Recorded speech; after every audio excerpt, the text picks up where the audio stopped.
Les contamos que el pasado jueves entraba en vigor la nueva ley antiocupas, una serie de modificaciones para abordar la ocupación ilegal de viviendas en nuestro país, y se van a reducir los tiempos de tramitación de las demandas mediante juicios rápidos, además de permitir la intervención policial para desalojar la vivienda sin necesidad de una orden judicial dentro de las primeras 48 horas de la ocupación. Para los ocupantes ilegales habrá endurecimiento de las penas con multas económicas e incluso penas de prisión. Pues José Manuel Neider Leiner es decano del Colegio de Abogados de Tenerife, nos acompaña esta mañana. ¿Qué tal? Muy buenos días. Muy buenos días. Bueno, vamos a intentar explicar esta ley porque en principio para muchos propietarios usted entiende que es un alivio porque tenían ese miedo de que haya gente que ocupe su casa y que no puedan volver. En principio agiliza los plazos. O sea, si esto ocurre, ¿está garantizado que los plazos son más rápidos? Vamos a ver, en principio sí. No es una ley nueva, es la modificación de una ley existente, que es la ley de enjuiciamiento criminal, que ya contempla la celebración de juicios rápidos para determinados delitos, que se ventilan en el juzgado de guardia. Entonces, pequeños robos, hurtos, amenazas, conducción bajo el efecto de bebidas alcohólicas. Y ahora ya se ha introducido con esta ley, se ha introducido también el delito de usurpación y el de allanamiento de morada. ¿Nos lo puede explicar cuál es la diferencia entre allanamiento de morada y la usurpación de la vivienda? Pues en resumidas cuentas, el allanamiento de morada es el entrar en una vivienda que constituye la morada de una persona, pero ojo porque también caben, y según jurisprudencia del Tribunal Supremo, segundas moradas y terceras moradas incluso. O sea, mi vivienda habitual. Sí, donde yo tengo mis enseres personales, sí, mi hábitat particular, eso está especialmente protegido por el delito de allanamiento de morada, de acuerdo, que tiene unas penas más graves que el de la usurpación. ¿La usurpación qué es? Es el ocupar un local, un inmueble, una vivienda, pero que no está ocupada por su propietario. O sea, a lo mejor si tenemos una segunda, o una tercera, o una cuarta vivienda, pues en una finca, un apartamento, y no lo habitamos, eso sería usurpación. Efectivamente. O sea, es decir, lo que no constituya morada de la persona.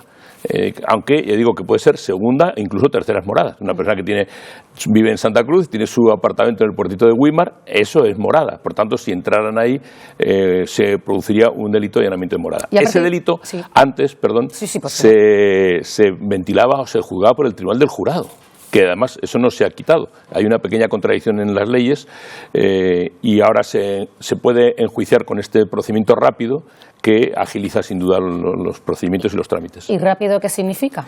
Bueno, pues a ver, en Tenerife bastante rápido, porque normalmente se celebra en las guardias. El juzgado de guardia está una semana de guardia y la policía, el cuerpo de policía que corresponde, la Guardia Civil, la Policía Nacional, cita a todos los implicados para comparecer en el juzgado de guardia y ahí se celebra el juicio. No es un juicio como estamos acostumbrados con la sala de vistas, la toga, sino se hace todo en el juzgado de guardia.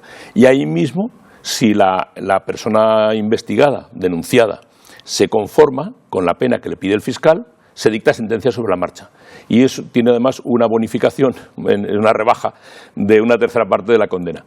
Y entonces ya se dictaría sentencia sobre la marcha, en la misma guardia. O sea que si nos ocupan la vivienda sería un juicio rápido. ¿Y en cuántos días podríamos recuperar nuestra casa? Bueno, depende de la orden del juez, porque ahí es el juez el que tiene que luego ejecutar la sentencia.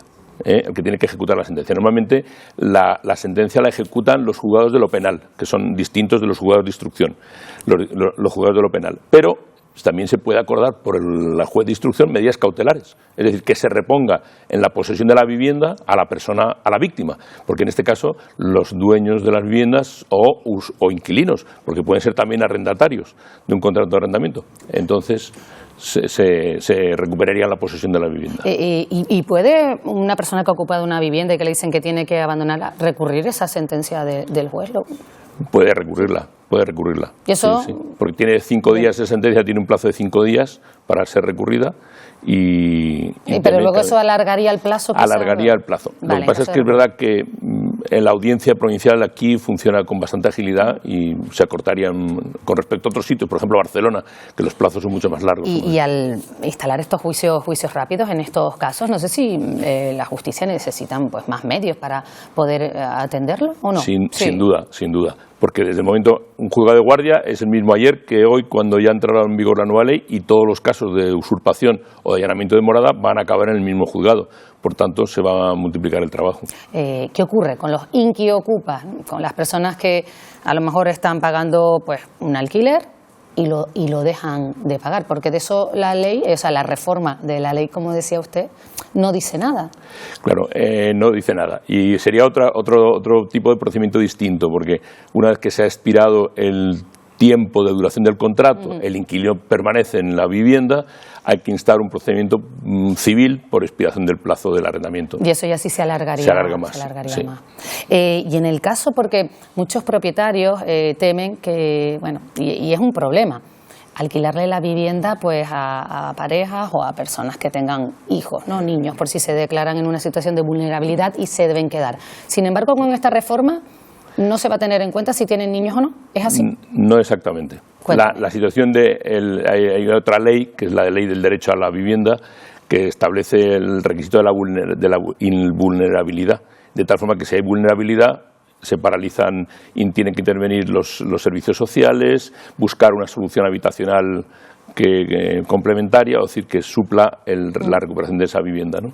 Entonces es complicado. O sea, que tiene sus matices. En el caso de que dentro de la vivienda ocupada haya menores. Tiene sus matices, porque, a ver, menores depende de la situación de la familia. Si es una familia que tiene recursos económicos, no es lo mismo que las personas que no tienen recursos económicos. Y cuando se habla de las penas, de las multas económicas, son importantes, incluso penas de prisión, ¿es así?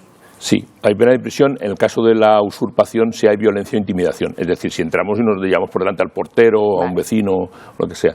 Pero si no, la pena es de multa de 3 a 6 meses, que dependiendo de la cuota diaria, pues puede ser 100, 150 euros. No sé. Al final vemos que quizás esta reforma, no sé si usted la ve como una ayuda, ¿no?, a los propietarios que tanto temen pues a veces poner sus casas en alquiler. Quizás esto puede hacer que haya más pisos que se pongan en el mercado. Yo creo que sí, desde luego vamos en la buena senda, porque en fin, todos conocemos dramas de personas que llevan años intentando recuperar su vivienda.